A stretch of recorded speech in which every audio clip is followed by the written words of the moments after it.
لو انت اتظلمت من واحد ولقيت الواحد ده اتخرب بيته، او لقيت الواحد ده حصل له مشكلة او حصل له كارثة او مش عارف ايه، اعرف ان ربنا عايز يرضى عليه.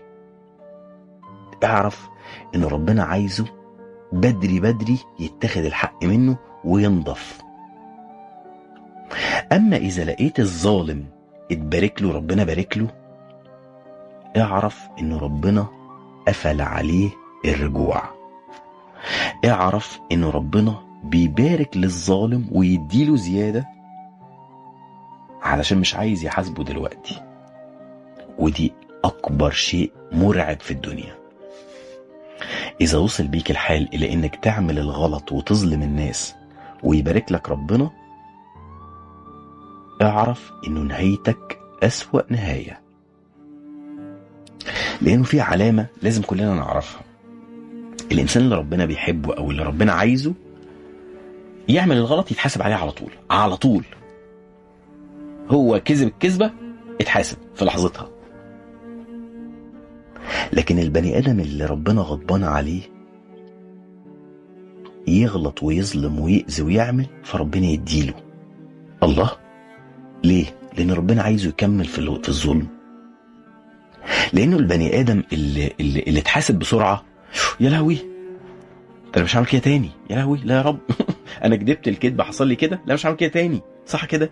انا كنت دايما بضرب مثال لانه الحرامي راح يسرق، فهو راح يسرق على الباب شافوا واحد قام ماسكه واخده على الاسم مسك انت مش عارف ايه وحصل له، يقول لك والله ما عاملها في حياتي تاني، ده انا من قبل لما اسرق ربنا حاسبني، لا يا رب الحمد لله يا رب.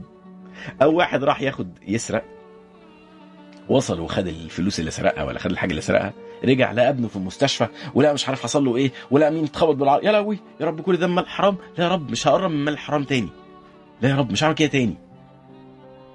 يبقى معنى ذلك انه اللي بيقتص منه ربنا بسرعة بيحصل فيه ايه؟ بيتعدل على طول.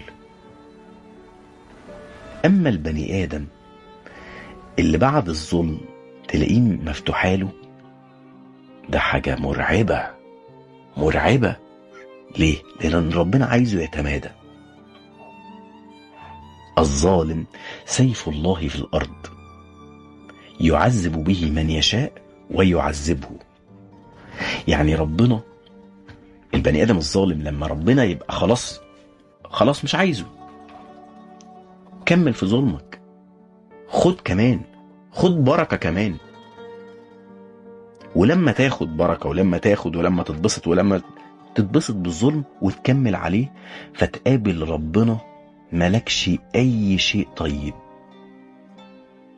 ملكش اي شيء طيب تقدر تقف بيه قدام ربنا، يا رب ارحمني يا رب.